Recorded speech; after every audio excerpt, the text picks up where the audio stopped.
Hey there everybody, welcome back to the Planes, Trains, and Comic Books channel. My name's Matt, and today we're going to review Ghostlore number 1.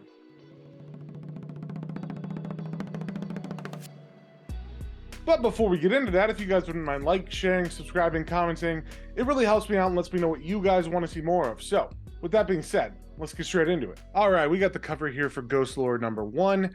It is a Boom Studios comic, and it is by Cullen Bunn, Leo Max, Jason Wordy, Brian Hurt, and Bill Crabtree. And we start off on a Wednesday evening with a pastor giving a sermon to a fairly empty church. And once the service is over, we see the pastor is very disappointed at the turnout. Apparently, it used to be more full on Wednesdays and even on Sundays. So it seems a lot of people have stopped going to this specific church. We also see that his children are having problems. There's a girl named Harmony, and she is just being rebellious, like a normal teenager. And his son Chris has stopped talking altogether. So as the family is about to leave, the dad throws the keys to Harmony and says, why doesn't she drive? Because she's old enough to get her driver's license. But unfortunately, while she's driving, her and the dad get in a big argument, and it gets pretty heated. And unfortunately, she takes her eyes off the road for a second, and when she looks back, there's the ghost of a boy standing in the middle of the road. So she swerves to miss him, and she crashes the car into a tree. And Harmony comes to with her brother saying her name.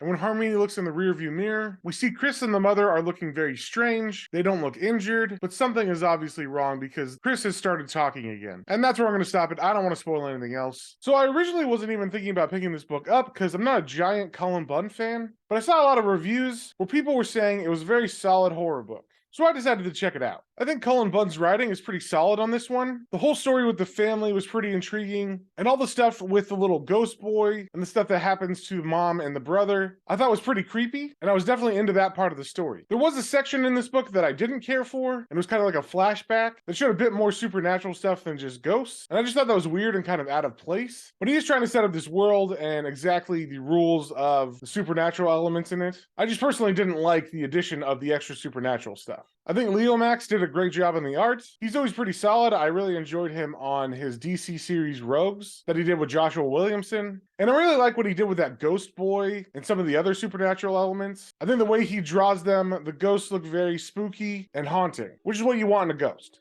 So overall, I like this comic. It didn't knock my socks off or anything. There were some little gripes I had. So I'm going to give this book a 3.5. I think it was a really good number 1. It definitely was a good introduction to the story and these characters. So if you saw anything you liked, definitely go pick that up at your local comic book store.